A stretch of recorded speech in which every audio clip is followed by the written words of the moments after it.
Hello and welcome to the podcast. My granny is Irish. This week we are with Tim Stanley of the Telegraph, sketch writer and columnist at the Telegraph, and who also runs his own daily podcast, which must be very tiring, with the fabulous Camilla Tominey. Which, if you want to be kept up with British politics, that is daily at around midday with the Telegraph. Camilla, It comes out at 5 p.m. and it's called the Daily Tea. the Daily Tea. Okay, well, maybe I should listen to that while I'm making the dinner, but then I'll become impatient with the children. No, listen, Tim, it is great to be with you, and it's fantastic to have you on. I know that despite digging, your granny or grandfather, you do not have an Irish granny or grandfather, sadly. No. Luckily, it's not a requirement for the podcast, but No, I want to stress that I am descended from the Irish, and all right. if my grandfather had married my grandmother and been a Yeah. better person, my name today would be Timothy O'Donoghue, and Ah. my life would have been completely different. Oh, that sounds, we could do a whole podcast on that. It sounds kind of racy. Well, look, thanks for having you. And also, I do just so the podcasters know, oh, yes. And also, I need to congratulate myself, Tim, because I became a mother 16 years ago today. Oh, congratulations. And I remember you visited myself and my husband in East Dulwich years and years ago. But I think the eldest would have been a toddler. And I think I may have had I think I had Matthew as well. Anyway, so that toddler is now 16 years of age. Wow. So Wow. And that's I'm still how 30. How does that happen? well, over the years, you may not have felt it, but I've always felt you've been a good support for me, Tim. So thanks again for coming on. So the subjects that we're going to do is, well, it was more an interest to me because you back when I got in touch with you or you got in touch with me, I realized that you wrote a book on Pat Buchanan. And this is really interesting to me because for the listeners who are really familiar with Trump, before President Trump and let's say his supporter Ann Coulter, there was Pat Buchanan, and you weren't necessarily a supporter, you kept it objective, but you wrote an incredibly interesting book called The Crusader on Republican Pat Buchanan. And listeners, most people won't know him as well. He was Nixon's speechwriter, but I think he first coined the term "Make America Great Again." He's definitely been credited with that since because I've read it elsewhere. Is that right? Has he? I didn't know that. But you've got to understand that when I wrote this book and it came out, it was 2010. So it's Yes. before MAGA came along. So I haven't researched that. I can Well, get out of that by saying no, I this wasn't is aware it. of the term when I wrote the book. Yeah, before he was pre-MAGA, but he definitely, I think he had the vision to put together that working class coalition. And as your whole book, basically, it's called The Crusader, and he essentially coined the terms, or you say in your introduction that he made mainstream terms like hardball, silent majority, and culture war. I mean, he was Nixon's speechwriter, and he ran that campaign on the basis of the silent majority, right? And the culture war came later, was it? He made a very famous infamous speech at the Republican convention in 1992. So to explain, Pat Buchanan was he was like I used to be, a leader writer in a Midwestern newspaper. And in the late 60s, he became friends with and worked for Richard Nixon. He then worked as Richard Nixon's speechwriter, and he also compiled his daily press reports. And he was one of the group of people who invented this idea of the silent majority. Liberals had always claimed to dominate American politics and the American imagination. And what they said was, no, actually, liberalism's got out of control and it's noisy, protests, civil rights, anti-Vietnam. But there's actually this large group of people in the middle who don't like extremes of left or right, who vote for Richard Nixon. Buchanan later worked as communications director for Ronald Reagan. One of his jokes was he would say to the press, that's off the record and you can't quote me. So he was a very funny guy. He got his own syndicated column, which was very successful. He wrote a book called Right from the Beginning, which is one of the best books about why people are conservatives. And then in the early 90s, he essentially turned against the Republican Party that had made him. George H.W. Bush, very popular because he'd gone to war in the Gulf, had also made himself unpopular with his party's base because he broke his pledge to read my lips, no new taxes. Yes. Buchanan ran against him in the Republican primaries of 1992. And although he won nothing, he took over a third of the vote in New Hampshire and many primaries in the South.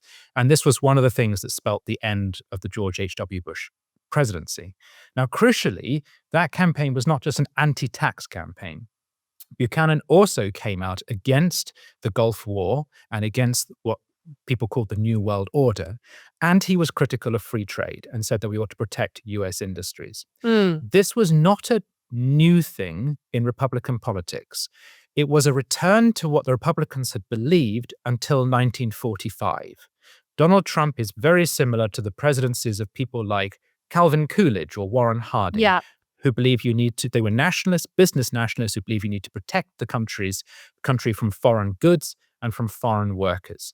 Buchanan then ran again for the presidential nomination in 1996 when he won New Hampshire, but was beaten by Bob Dole. And in 2000, to sort of bring our story, I should add that in 92 when he ran, he gave, a speech at the Republican convention in which he talked about a culture war for the soul of America. And that's important because it moved Republican politics away from the terrain of economics and onto the terrain of things like religion and social policy.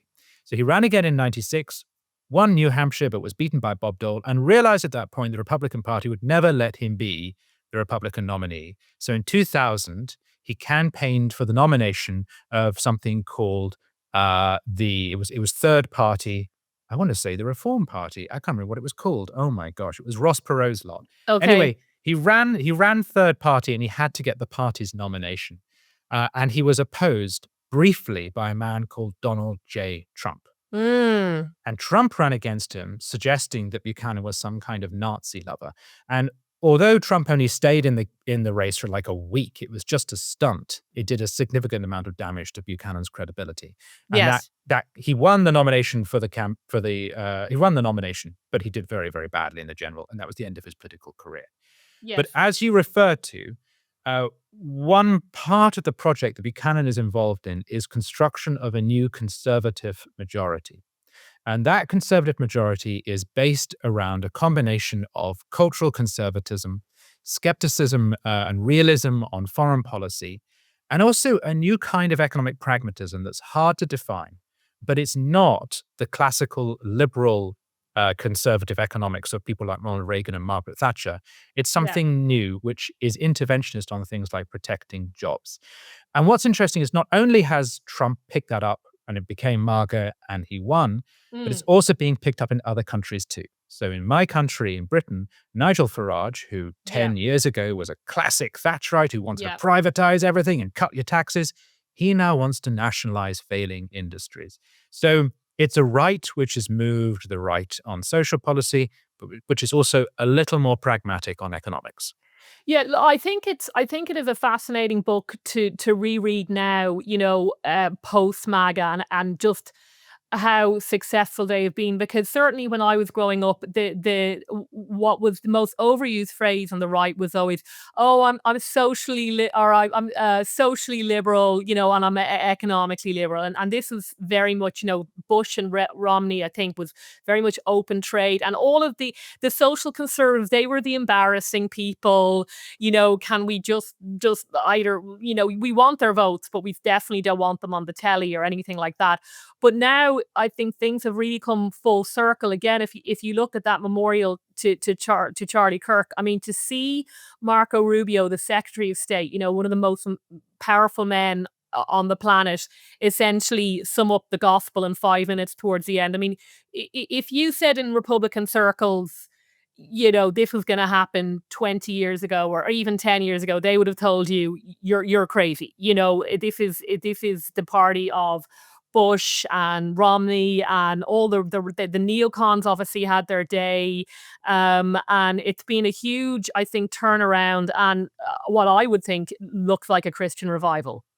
I mean, I'm going to disagree with you there because, of course, Ronald Reagan is part of a Christian revival. That's how he won in 1980 by attracting white evangelicals away from Jimmy Carter. And George W. Bush is definitely an evangelical. And and even Mitt Romney, his religion is a little more complex because he's a Mormon. But certainly when he ran in, say, 2008, he was very solid on things like border control. I think it's a question of do you think they were serious and did they actually implement this stuff? So, Yeah. for instance, in '92, a big issue is arts financing. And it turns out that the Bush administration has been allowing art financing to go on films which are almost pornographic, right? So you've got someone getting elected saying, I'm one of you, I'm a Christian. Yes. And then when they're actually in office, the fruits are not there. By contrast, Donald Trump pulled off the most important coup in social conservatism since the 1970s, which is he got Roe v. Wade dropped. Now that's a long march because you have to Overturned. replace. Yeah. Right, you have to replace Supreme Court justices to do it. I mean, there's a reason Yes. why previous presidents couldn't. But it comes after decades of Republican presidents saying they're pro-life and never quite delivering. And then you get Donald Trump, a man who none of us believe is in his personal life a believing Christian or Yeah. even acts in a Christian way, delivering the thing that conservatives have been promised for 40 years. So I think that's the significant change. Is the seriousness of the Christian conservative project now. Yeah. And I mean, Buchanan, I just think he seemed to really understand the importance of culture. And then, I mean, it was Breitbart that came along later and said, culture is, our politics is downstream from culture, although I'm torn on that. But again, I mean, if you look at they still, they obviously lost on gay marriage and that isn't, I don't think that's going to change anytime soon. I think the culture overall still leans, very, very liberal. But in that sense, I think he was sort of a visionary. He Yes. saw something that others didn't. When you saw MAGA come along, did you think, but everybody should read my book before they I did. think I of did. it? And I was just very unfortunate because my book came out between Buchanan being important and Yeah. Trump happening. So it just landed in the middle and I think got Yes. ignored. But why does I read Buchanan it. talk? Thank you. Why does Buchanan talk about culture war in '92? Because Republicans or conservative Republicans think we've won the Cold War. We beat Yes. communism. We won the argument on economics, but we've lost the argument on culture.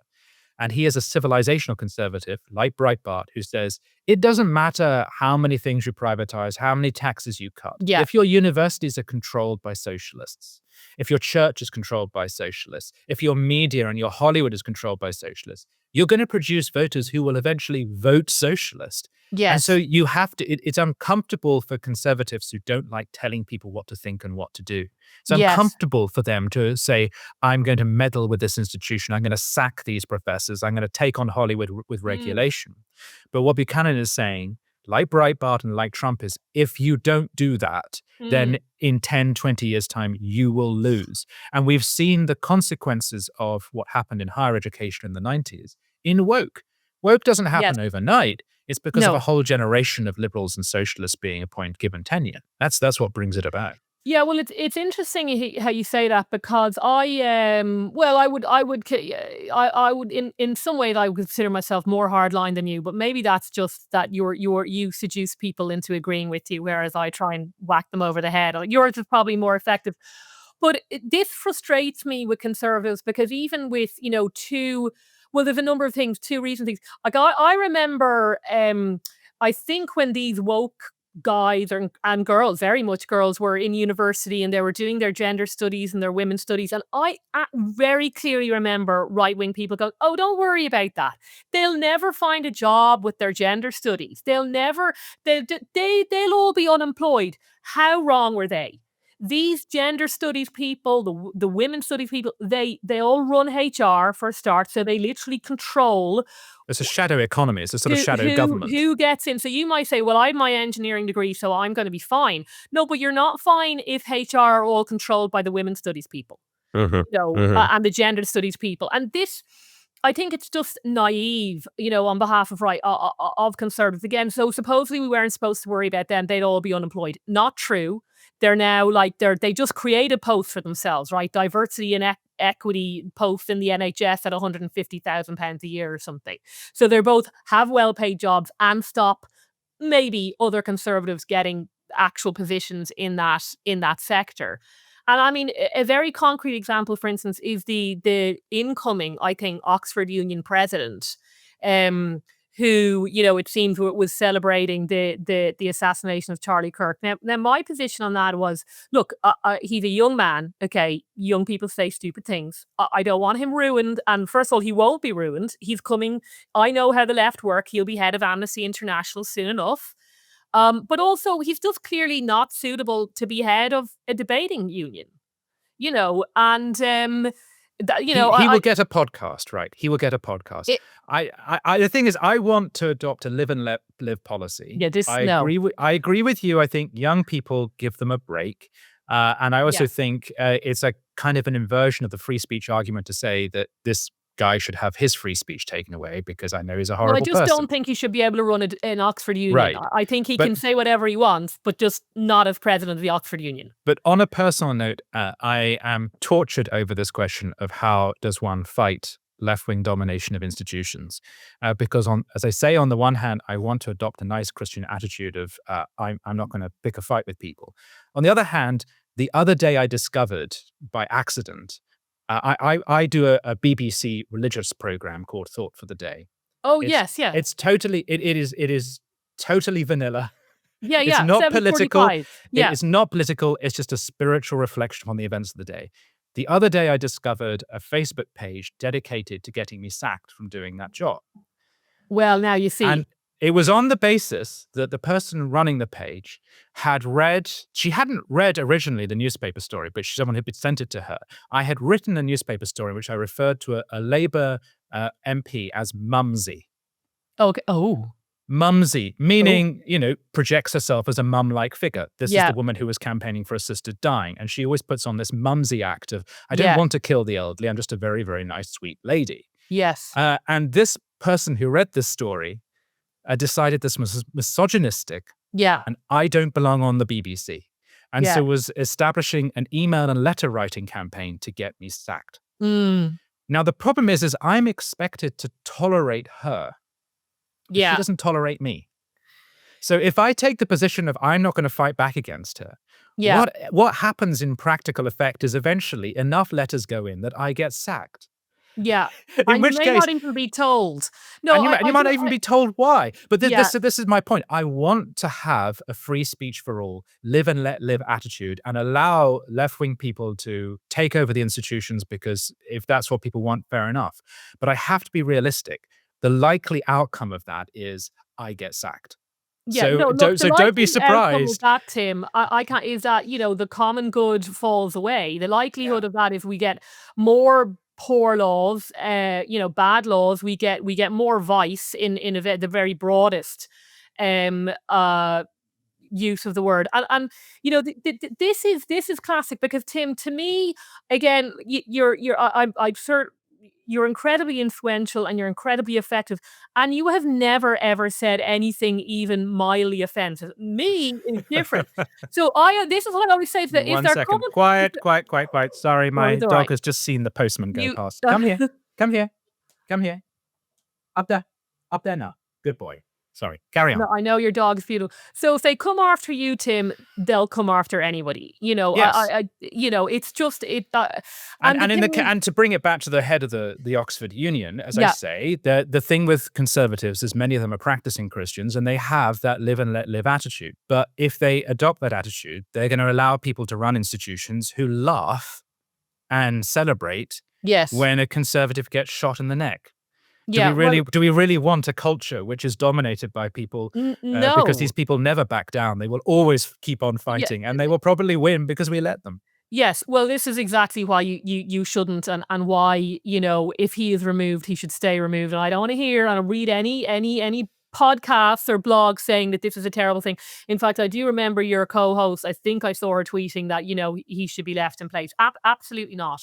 Yeah. As I said, by the way, if he seeks genuine forgiveness, that's different. Fine. But he wrote a statement in which it was a classic non-apology of I'm the bigger man. And no, there's no evidence that the ego has been punctured. No, absolutely. And the other example then again with Jimmy Kimmel, and there were loads of conservatives, really upset at the idea that Jimmy was going to lose his, whatever it is, $1 million contract. He lost it for 3 days.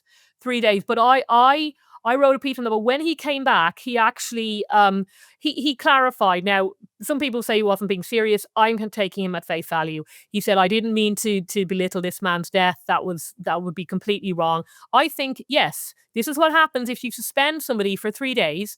And also he spoke movingly about Erica Kirk's act of forgiveness.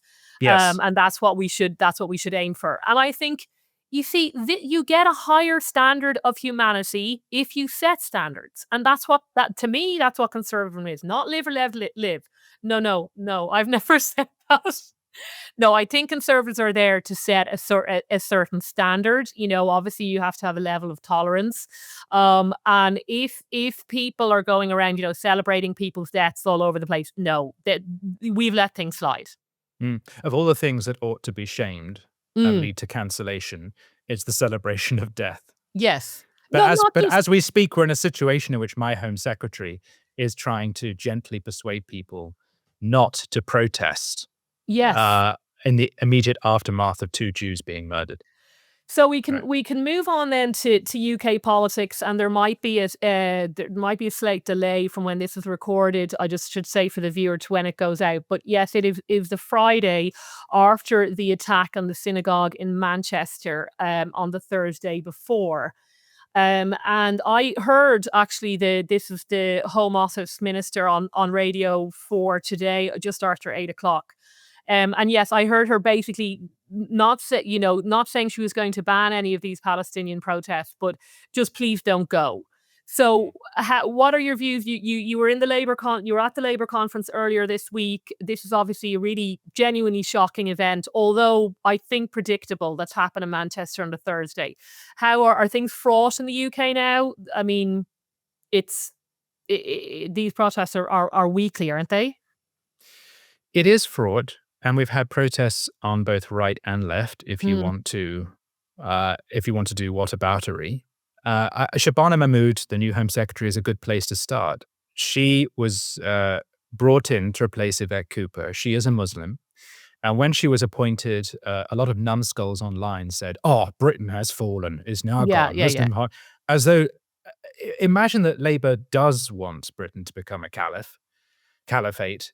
Imagine if Labour then was so transparent, it just appointed a Muslim to run. I mean, it's madness.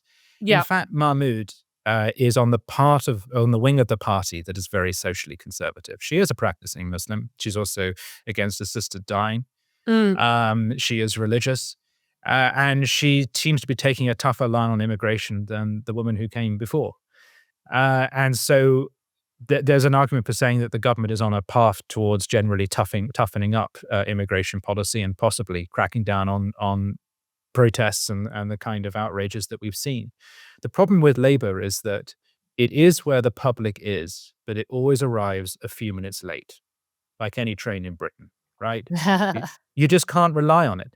So that by the time it gets to where people are, so if you take immigration policy, it's making it much harder for people to migrate here, much more expensive. You've got to have much better English. Is it, Tim? Is it? And can a lot of this, I mean, I still think the European Convention on Human Rights is a big barrier to implementing an effective immigration policy. I know they're talking the talk, but that affects deportation. You can walk me through the details, and I know they're talking about deportations as well, which is obviously like just an incredible.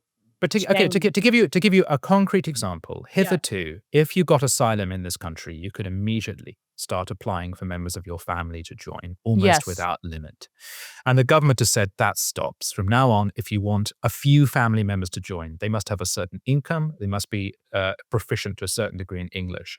And there's an argument for saying that's actually quite inhumane. Because if you think about it, if someone's managed to get here from Afghanistan, no safe route to do so, you would almost have to come illegally. If you came here and you got residence, the idea that if you want your wife to apply, she must be totally proficient in English when she's living in Taliban-controlled Afghanistan, and she must have a certain income when she's probably not even permitted to work, is preposterous. So I would actually argue the government is getting tough. But the problem is it always arrives late. And so people think it doesn't believe it. And then it does things which contradict its central message. So in the same week that it was rolling out, appointing Mahmood, rolling out all these tough messages on immigration, it also announced that it was looking for a new visa system with the EU to allow young people to come and work. And they can't even tell us how young is young, right? Am I young? Okay. I feel young. Like, is it for the young of heart, Laura?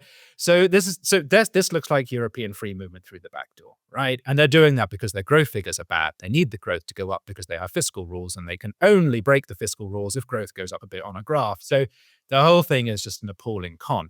So this is the problem with Labour. Labour is right now, I would say, a centre to centre right party. I just don't think it's socialist. I really don't. Yes. And that's one of its problems. It is hemorrhaging voters to Reform, which is a Mm. proper right-wing party, but it's also losing large numbers of voters to the Lib Dems and the Greens. And while everyone is braced in this country for a really right-wing moment in the election of Nigel Farage, we've also got to brace ourselves for the kind of transformation that happened in Greek or Spanish politics, where you get a progressive left that breaks through too, because one is starting to build. It's like a bit like Sinn Féin. Yeah, so now the big limit to that, of course. So I mean, I was aware the Labour conference was going on, but we've an Irish presidential debate going on over here as well. So And I'm I w- so sad Maria Steen isn't in it. I well, mean that. It's we can very sad. do that in a second. But I mean, it seemed to me you were there. It was in Manchester, was it?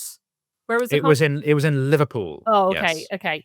Mm. So it was up in Liverpool. I mean, it seemed to me most of the lines coming out was just Nigel Farage was racist, racist, racist, racist. Reform is racist. They Everybody's talked racist. about him too much. We heard more about Reform at Labour's conference than we did at Reform's conference. So but they're really scared, right? Are Yes. they? I see. One assumes they've done the polling on this, and they are just leaking votes to Reform They all are. over the place. And if the best poll has shown that if there were it was an election tomorrow, the Labour and what remains of the Tories would be decimated. I mean, the Tories are now down into single figures in terms of seats. Yeah. And Reform would be able probably to form a minority government, probably doesn't have a majority yet. But to go from a party with 5 seats, its numbers of seats keeps going up and down because of sackings and defections and things. But to go from that to possibly forming a government is almost unheard of. The closest parallel is the Labour Party in the early 20th century. Well, incredibly hard to do in a PR system or in a first past the post system. Obviously, we've PR in Ireland, but first past the post, it's always been very difficult for a smaller party to break through until the it UK. cracks about 30 to 35% of the vote. Okay. And then once it does that, first past the post works to its advantage. And so if you look at the polls right now, really the parliament we ought to get is a parliament of coalitions. But because of first past the post, if Reform are able to get around a third of the vote, they probably will be able to form a government. Well, so you can tell me now how you envisage Reform and well, first of all, I'm still skeptical as to whether or not they would win an election, because I'm wondering if they have broken through into that middle class, because I still think there are people, I don't live in the UK anymore, but if I floated Reform at the school gates, I suspect I would still get a chill wind. And I'm wondering now that's in London and it's much more, multicultural there. I mean, they cannot win without that middle class. You assume they have the working class sort of there, more or less. They've taken a huge amount from Labour, mainly I assume on immigration. But do they have enough middle class voters as well, as you say, that haven't then, if they're very liberal, will just go to the Greens or whoever? Has that crossover happened? So as we were talking about Buchanan and Trump earlier, Britain is looking more and more like America in this regard, that voting patterns break down on the basis of class and education. So it used to be here that the working class, particularly unskilled, voted Labour. Well, now they gravitate towards Reform, and Labour's doing very well, thank you very, very much, among the lanyard class, the professionals and the upper middle class. Yeah. So yes, they've nailed that. Is that enough? No, it's not enough. You're right. They need to win some in the middle class. Part of the problem is the perception that they lack a team, that right now they are just Nigel Farage. They have helped that by getting an important defection, a man called Danny Kruger from the Conservatives. Having said that, I think all their defections have been from the Conservatives. I'm unaware of a Labour defection yet. I'm welcome to be So corrected. then from my the other people who genuinely want real change and the skeptical or naive, I won't be. Some of them are dismissing reform now, that this is just a reverse takeover of the Tories, and Yes. even if they do get Yes. in, it's going to be 14 more years of a Boris bump, because there was a huge immigration bump after Yes. Brexit when Boris Johnson was in power. Yeah. I mean, this comes This down is to, this is the Tory party Mark II. yeah, There's a case for saying, because we had this experiment in populism under yes, Boris Johnson, which was ill-defined. We shouldn't take it too seriously in many ways. It mm, was just about Boris. And what Boris actually did was crash the economy and open the borders. But and there's a lot of the people who have joined reform are people who are part of the Boris project, who essentially want to do Boris properly this time under right. Nigel Farage. I mean, reform is going to control immigration. There's no denying that. That's it's one thing. But what it's also pledging to do is to increase welfare spending Yes, so for this is the native-born left-wing Britons. economics, but I mean, you don't have the money, right? I mean, No. the economics over it. So how are they And going to? they think they can save the money by kicking people out of the country. Well, that's going to be Uh, expensive to And if deport nothing people. else, It'd be it very costs expensive. money to kick people out of the country. Yes, But also, once you do that, it does affect your labor supply. It just does. I'm in favor of significant immigration yeah, reduction, but there's no denying there's an economic cost. And under Boris, 3.8 million people entered the country. I come back to, even Labour is looking at ways of encouraging them to leave by yes, increasing the period when you can apply for leave to remain, mm, because that 3.8 million at some point are going to start wanting schools, hospitals, welfare, etc., etc. So everyone's going to want to do something about them. But the idea that you just kick out the 3.8 million people and then boom, you've got savings. No, yeah. it's going to have knock-on Well, effects. I'm going to do, yeah. So I might just come back to that point. And how are they proposing to tackle these? Because over here in Ireland, they have been turning local hotels into what are called iPath centres. In fact, my local hotel here in Drogheda has been an iPath centre for some time. And sometimes it's literally sort of the only hotel in the village, and then the village population get, a dispatch of military age men. People don't like that phrase, but I don't care, into their village, and now boom, their population has now doubled. Um, this was the scene. There were the scenes of protests outside, I think, a hotel in Essex, in the UK. How big a problem? I mean, I think it's a very it really clarifies the immigration problem, I think, when you have, your hotel given over to asylum Mm. seekers. How big a problem is it in the UK? This is aside from Massive. people now working. Yeah. Massive. And it's what has radicalized Labour on immigration as well. Because Mm, of the last landslide, a lot of people have won seats that they've never historically won before. They've got yeah. tiny majorities. And as you put it very well, the issue is it's the one hotel in the town. I live in a leafy suburb. We don't have one of the asylum hotels, but we around here have one hotel. If it were occupied by Yeah. asylum seekers, where's everyone supposed to go? And it's very visible. And because of the nature of the people crossing, particularly the channel, yeah, they do. There is a significant part of that are young males Yeah. who, because they're not allowed to work in this country, have nothing to do all day but hang Yes. around. So that's a recipe for social tension. That is part of what has radicalized things. My only word of caution on that is I have never believed, as this government believes, that the public's opposition to immigration is all about illegal immigration / asylum. And the Yeah. government's got it in its head that if it can just stop the It's boats certainly, and yeah. it can move those people into migrant camps, the problem's over. No, immigration is about numbers. It's about demographic change. It's about Brennan. the effect upon wages. But still the governing class doesn't get that. It just thinks there are controversial bits of immigration that Yeah. you can tweak and fix, and everyone will go, "Oh, fine, I don't mind waking up tomorrow and finding that my country has doubled in size." Yeah, That's the I mean, the real issue. numbers are crazy. Look, I'll do cultural change in a minute, but I think I'm going to spend a bit of time. As you say, it isn't just illegal immigration; it's legal immigration that's the problem. Isn't there though, and I'm sounding, almost left wing, but it is true that there's a fair amount of cakeism, I think, that goes on both in the UK, just voting population, and probably here, in that and I mean, the NHS really is staffed by a huge number of Yes. legal immigrants, Yes. God the bless them. nurses Yes. and the doctors and the surgeons.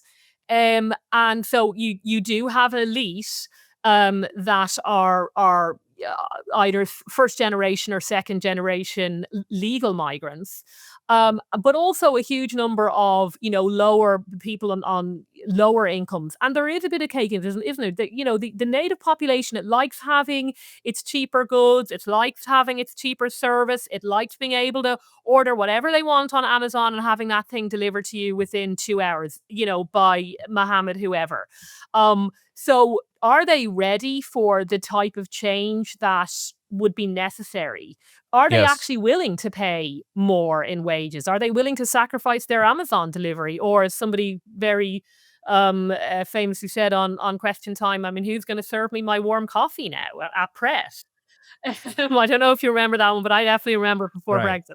Well, the Um, interesting thing is that there are now complaints about the contracting labor supply in America, and the administration seems to be saying, yeah. suck it up.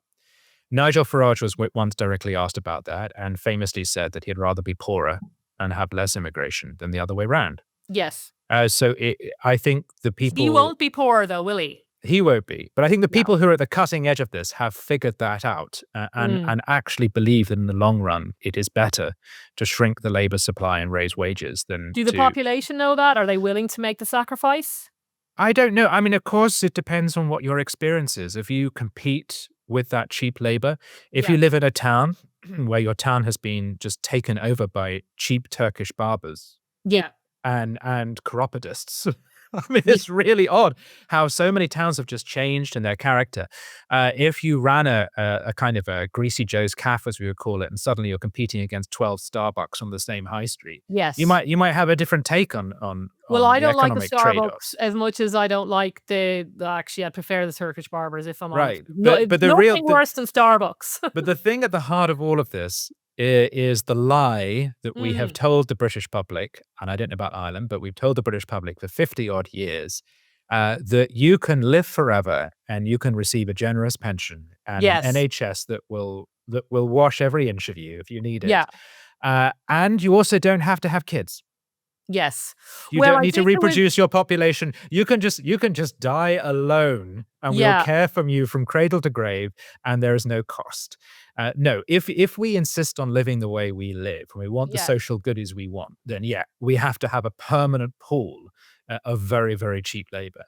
And what I was starting to see, I hear it quietly in Westminster, politicians, particularly of the Conservative stripe, and not necessarily right-wing ones, saying the real issue is demography, not economics. Demography. I mean, I listen to Mark Stein a lot. If I can be, after I read your Pat Buchanan book, and in fairness, he spoke about this, as he would say, 20 sodding years ago, this demography thing, and his phrases are, the future belongs to those who turn up. And there's a very good line in one of his books, I think it was America Alone, that said, if you want to have your socialized sort of system, or the problem with Europe is the whole, the pension system, the socialist system, and it is a borderline, that element of it is. It's based on, Christian morality. It is based on this idea, at the very least, that you will replace yourself. Now, your population is increasing, but the native fertility rate is negative. How and then there's a big questions about, who's ethnically English, who isn't ethnically English, and there's similar questions over here. For instance, there's a phrase Irish for the Ireland for the Irish, which our Taoiseach condemned as incitement to violence. And I know your flag, the St. George's flag, has been having a moment, and there's been tricolours all over Dublin, and that I think both our media and our politicians say this is claiming territory and essentially fascist. So, I mean, how depressed or otherwise are you about the demographic decline? As I said, the native fertility rate is negative in the UK and indeed most of Europe. I mean, and Nigel Farage is aware of that, and one policy that he supports is ending our benefits cap on how many kids you have, Yeah. which is, by the way, unpopular. The This public, is the two-child yeah, yeah. that says you will not get extra child benefit for additional kids after that.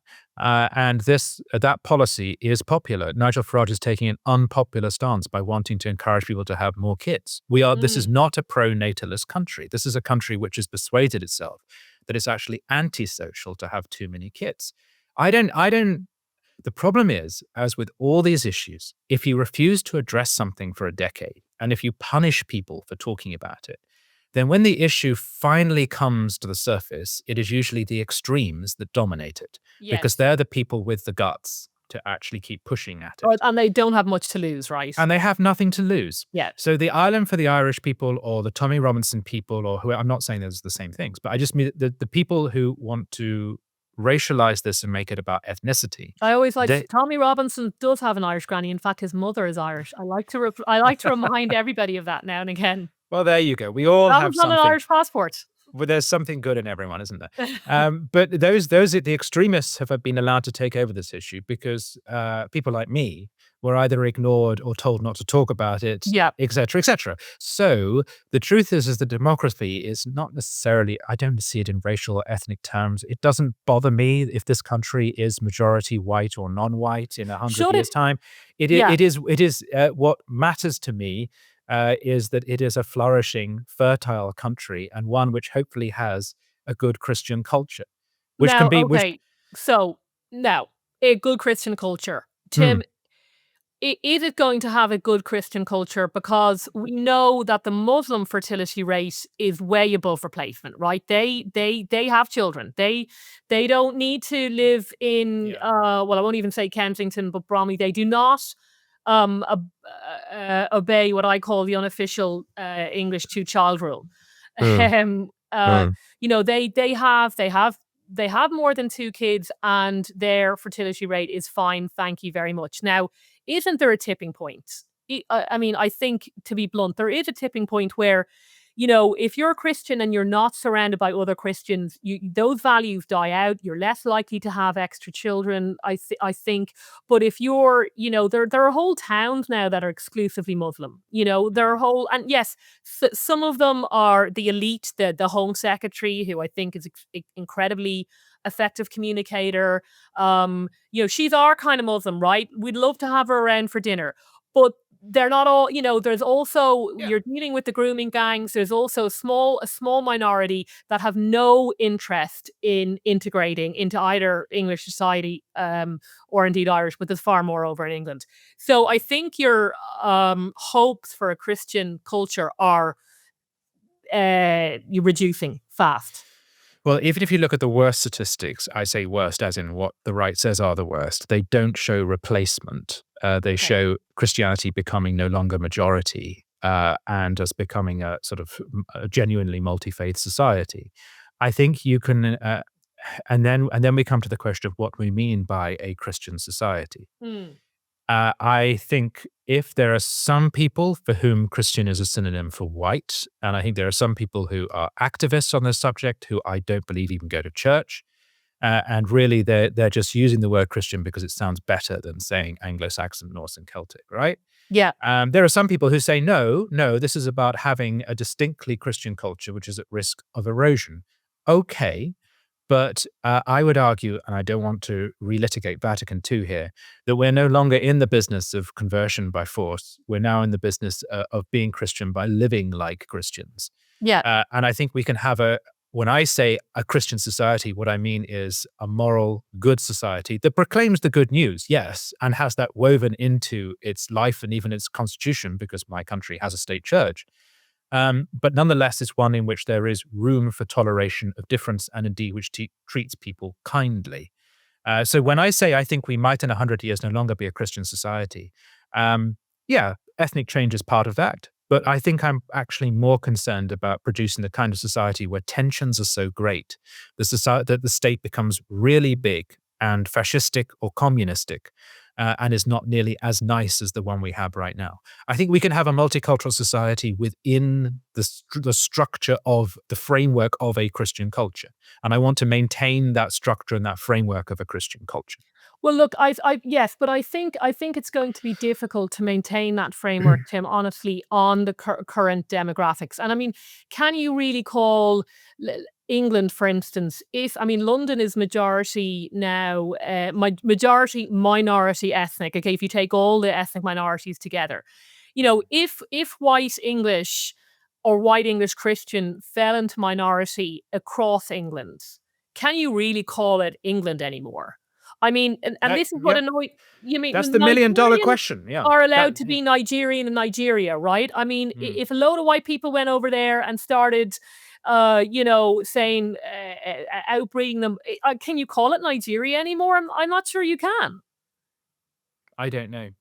Well, I just don't know. I'm not dodging the question. Yeah. I honestly have thought a lot about this, and my answer is I don't know. I can see the argument from both sides. I don't think you can, and I kind of say that because obviously I lived in England for 20 years, and I lived in a very English section, and only a few weeks ago, myself, my husband went to a Church of England wedding in South London, and it was really unique. It was uniquely English. Obviously, I'm used to Catholic Irish weddings or Catholic weddings in England, but there is something unique and beautiful about the English wedding. They played, I think, Jerusalem. The music was beautiful. The church was beautiful, and the idea that would be lost, or indeed that it isn't unique, would or it be? it's the same to what you would get in a mosque or indeed a synagogue, is just wrong. But what you're describing, Laura, is not genetic. It's a cultural inheritance, and anyone can buy into that. I think conservatives have a better future if they try and expand that and encourage people to buy into it, rather than defining it as something which is the unique property of a particular ethnic group. I mean, I have a slightly different take on this, which is Christianity clearly isn't ethnic, but I think but you're saying Anglican style worship is, and I'm a Catholic. I'm a Universalist. The church that I go to in my hometown, this is probably like a 95% white area. The Catholic church I go to, that is the most mixed that my town gets. I know our priest that. is Yes. African, Polish people, Irish people. To me, Christianity is global. And what matters I am more concerned with the maintenance of a Christianity of belief than I am in, frankly, the fossilized remains of Anglicanism in this country, of churches that no one goes to, which are very pretty and people might get married in, yes, but no one goes to church during the Sunday. Yeah, but that's their fault, right? And that's the Church of England's fault for not asking more of them. I just think Muslims, most of them, they know who they are, and they know what they believe in, and there's something to be admirable. There's something to admire about that, and indeed why a lot of people convert. Obviously, Anglicanism is it's so accommodating. It does risk, I think, just losing. You'll still have the king as the head of the church, but in the pews, as you say, they're there for weddings, but they're not there. Look, I don't think if Laura, I might just say St. Patrick was not Irish, right? I know. I'm not reading that. Yes, very. Yeah, I know. But he's not. We are a Christian people. He was English. Yeah, but we are okay. So I am undeniably ethnically English, painfully with a little bit of Irish. I know that, and I could move to Morocco, and I will still be in my heart. That's the way I see it. That's what my soul and my being will be. But I'm a Christian, and to me, the Christian culture is more important than the national one. So that's the prism through which I see this debate. But I think it's. I mean, I don't think you can say if white English were a minority in whatever might be 50 years' time in England that it's still English. I just don't think you can. I mean, I don't think we expect that from Nigerians or anybody else. But yet, Europeans are supposed to say that's fine. We'll just become a minority in our own continent. We'll still call it Europe because the cathedrals may or may not be there. Who knows? Okay, I might be willing to concede that as a statement of the obvious, but I would question if it's the moral catastrophe that some on the right make it out to be. I guess that's the leap that I don't take. I mean, I'm all for tolerance and accommodation and all the rest of it, but I mean, I'm not being like things, for instance, it's still an extreme, but it's not that tolerant. It's not looking great for Jews at the moment in Britain, right? I mean, they're not enjoying the fruits of the great tolerant society. They're even before yesterday's attack. All their synagogues have their own security. The schools, some of them have barbed wire. A lot of the children can't travel with any notable Jewish symbols. And I think it's tried to say, but once they're done with the Jews, then maybe Christians will start feeling uncomfortable. Maybe are we going to start having to hire extra security at the churches? Yeah, I don't know. Possibly, look, people have been martyred in Christian churches in France, for instance, Yes. and in America. There's been a horrific shooting at a Catholic primary school. It is a matter of personal offense that this is happening in my own country. England has a complicated relationship with the Jews. They were kicked out of the country en masse. We had our own pogrom in the 13th century, I think. They were then welcomed back as a result of the English Civil War. And since then, they have been part of the tapestry of British life. And it's a matter of pride that we don't persecute Jews in the way that other regimes and countries do. And for this to be happening is appalling. Now, if we're discussing the brute realities of ethnicity, what Jews have that you or I don't have is a state which is committed to their survival. Yes. But it's a state which is under siege. So whether they are living here or they're living in Israel, it feels as though there is a sort of permanent war against the Jews. Jake Wallace-Simons has written a very good book about this, Israelophobia. And if you think about it, just every generation finds a new reason to be horrible to the Jews. And it's so depressing how I nothing read changes. Dennis Prager's as well, Why the Jews, and it's very good. Look, in Ireland, it's ground zero of Gaza derangement syndrome that goes well past a common humanity looking at the images coming out of there and being genuinely shocked and feeling that's terrible. Our government spends huge amounts of time obsessing. You would literally think it is the government of Palestine. It is constantly on the news. I'm very much in a minority. So, but the Jewish community here is tiny. So it will not impact on them as much. But what, just to say, I have been in my role as economist, highly critical of Netanyahu. I think I remain the only person the Telegraph has called for a ceasefire. I think what's happening in Gaza is horrendous. But one thing I'm always pushing back against is the conflation of Netanyahu with Israel and Israel with all Jews, which is something that people do all too often. Israeli politics is really complicated. Yeah. And to say that Netanyahu speaks for all of Israel, Israel is totally delegitimized. The Jews are fair target, etc.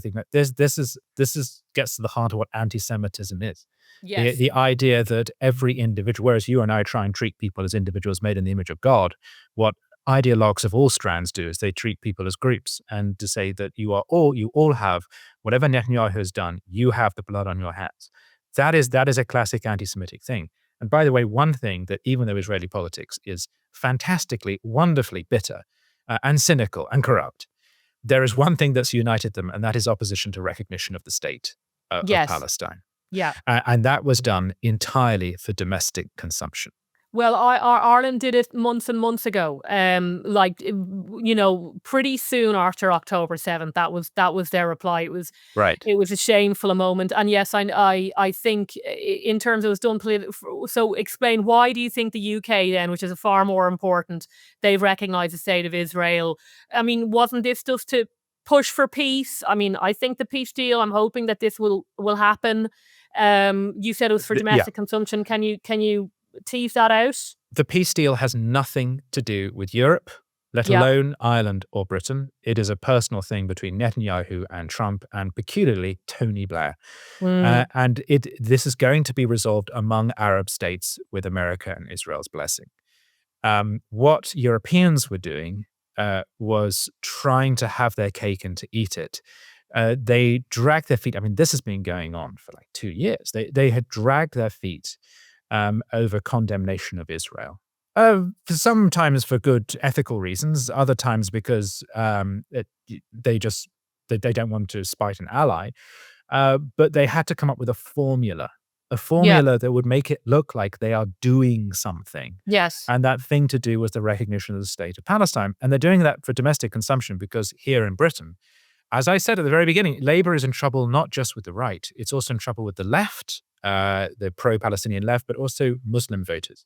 And there is a whole list of government ministers who stand to lose their seat in the next election, not because of reform, but because of Gaza independent Muslim candidates. Because these are Muslim-held constituencies, basically. They're Muslim-majority constituencies. Or just constituencies with a very large Muslim population. Yeah. And we see a growing ethnic politics. So, for instance, there was a Tory MP who is now mayor of Peterborough. And when he was a Tory MP, he was like one of like 2 Tory MPs who was pro-Gaza. And that's because Peterborough has a vast Asian population. At the same time, Tory candidate, while Labour has been moving more and more pro-Muslim and pro-Gaza, one should note that the Tory party has really embraced Modi and the Hindu population. And some of the safest Tory seats now in England have large Hindu populations, right?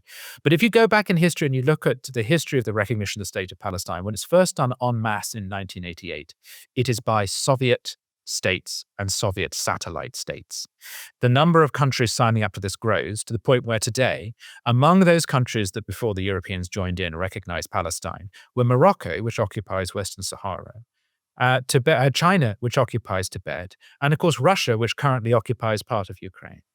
Yeah. So countries that occupy other countries have called for an end to the occupation. Yes. It's entirely political. There's no Palestine to recognize at present. I'm not saying Palestine doesn't exist. It does. But in Gaza, its state has collapsed. In the West Bank, so much land has been seized by the Netanyahu government. It's basically a disemboweled country.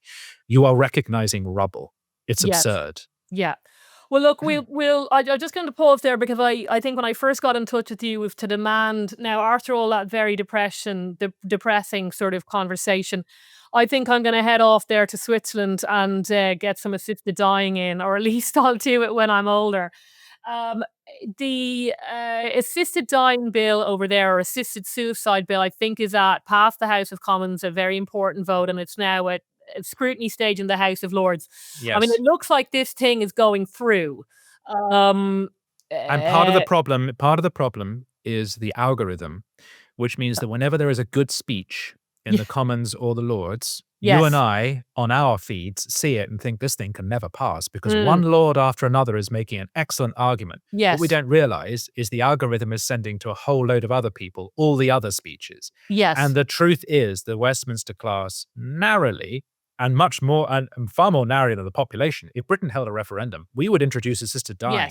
Yeah, and anyone could do it for any reason. Why do you think, first of all, it is only honest to say it is, this assisted dying or assisted suicide is very popular amongst the population over there? And also, you know, from a utilitarian point of view, Tim, you've got your whole socialized health system. There are going to be lots of old people, you know, in 40 years' time. There's simply not going to be enough young people. Why should the very narrow number of young people keep you old folk alive? I mean, you know, what is the remind me again why we should oppose assisted. Now it's narrow in the form that it's being proposed in the UK, but I don't want it said, you know, I wanted sort of the principles, not that the safeguards won't work and stuff like that. And I'm not, you know, you could apply that to most laws. Well, I'm against it because I'm a Christian, and the former Prime Minister Theresa May actually gave a good speech on this subject, that it is a suicide bill. It legalizes state-assisted suicide. That is the central problem with it. So what? I mean, suicide itself has been decriminalized. This basically allows people to commit suicide. The state helps. That's the line that's being crossed. Right. And, you know, I don't believe that my body belongs to me. I believe my body belongs to God. But part of the reason why this is very popular with the public is because we're not a Christian country anymore in the real meaning of the phrase, of believing and proselytizing, professing Christians. We're not. So attitudes towards the nature of the body have just radically changed. The other problem is that we have catastrophized old age. And this debate has sadly contributed to that. I grew sick of sitting through and listening to people talking about death and dying in the most horrifying of ways, some of which is true. Of course it is. Dying can indeed be painful and undignified, but it doesn't have to be. There are ways of mitigating that, and it is a reality of life that we all have to confront. Ireland still has the tradition, Catholicism still has the tradition of viewing of the body. We don't do that here.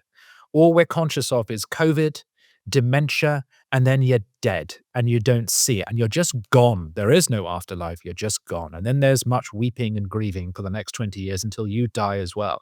Well, if that is if that's the story you tell people about death, is it any wonder that when people are confronted with a bad diagnosis, which the NHS, I've witnessed this, the NHS gives to you in the most cack-handed of ways, it still doesn't know therapeutically how to tell people they're going to die.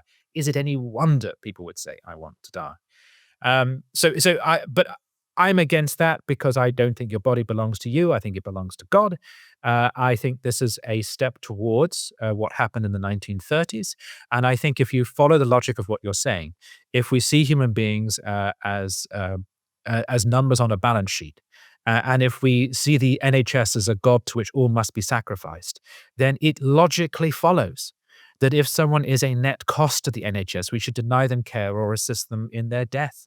And given we are getting older, I don't understand why we cannot try to make that a positive, to build a private market around old age. It's happening anyway. I mean, goodness me, I'm one of the few people who still owns a television, and 9 out of 10 adverts are for cruises and for recliner Yes. chairs. It is happening, but I just wish that culturally we could be more positive about old age and say it's actually a wonderful thing that for the first time in history, after the age of 65, you could live up to 20 extra years in which you can do anything.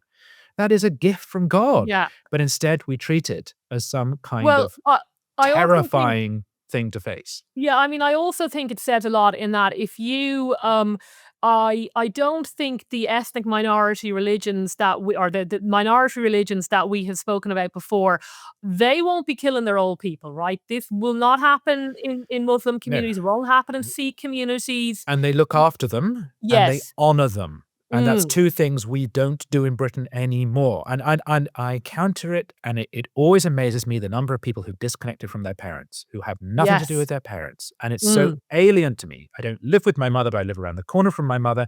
If she was in need of physical care, I, of course, would look after her. But for a lot of people, no, we don't do that. We don't Yes. do that. I mean, how much we'll finish soon, but how much pressure do you think, I think it is this will put on a very vulnerable person, a person with a disability. I mean, there were 2 pieces that caught my eye. One which was written, I think, at least a year ago by Matthew Paris in the Times, and a new one in the New Statesman, which are right and left, just for the viewers. And they, when confronted with the usual argument, which is, look, people are going to come under subtle pressure, or they will feel subtle pressure to just, end it, even though they themselves don't want to. Really, well, Matthew Paris actually said, like, that's a good thing. You shouldn't be a burden. Just, he was the honest. Greco-Roman attitude, yes. Yeah, Yes, the he was pagan honest attitude. about it. I mean, I think that's a real, as you say, it changes when you bring in a law like this. It changes the culture. It doesn't just change the law. How much pressure do you think would be put on vulnerable people or old people if this goes through? A consistent thing that old people say is that they are worried that they are a burden and they don't wish to be a burden. So, of course, that will happen. But if you want to know what will happen, you only have to look at abortion. When abortion was debated in the 1960s, the argument was that there would be fewer abortions because they won't be backstreet anymore. They will now be safe and they'll be rare. Now we have 300,000 a year, and some people use abortion really as a form of contraception. A similar thing will gradually happen with the elderly and with dying. It'll go from catastrophic, extreme circumstances to it's the thing that many people choose to do. And it'll be a class thing. You'll probably find that poorer people will feel obliged to do it, and the NHS will, pay for it, and they'll get a nice meal. Whereas the super rich can afford to pay for the good drugs and the good therapy, and they can die a natural death. Yeah. This is what and invariably the good care as well. Yes, exactly. Yes, right. Well, I'm not sure I've You cheered haven't myself cheered me up at up, all. no. now I just want them to legalize it. So, and sometimes when the news is so bad, I think, God, that would be one. If I was 85, you probably have had enough on the earth, right? It's not. It won't necessarily be your body. You'll have heard another bad news story, and you just said, I'm done. Humans Yes. are too awful. But a surefire sign of the decline of Christianity culturally is the rise of despair, because faith is about Yes, hope, personal hope. despair is a sin. However much pain we are in, we have hope that it will end and will be resurrected. Unfortunately, a culture like ours, which rejects God, has only despair and suffering to look forward to. Okay, well, look, I remember you did remind me again years and years ago that despair was a sin. But listen, Tim, it has been fantastic talking to you. Thank you very much again, and a reminder that your podcast with the Telegraph comes out daily at 5 p.m. for those 5 p.m. who Daily tea. Daily tea. Yeah, listen, thanks a million, Tim. It is a great weekend from when we're recording, and a great rest of the week from when this goes out. Thanks again, Tim. Bye.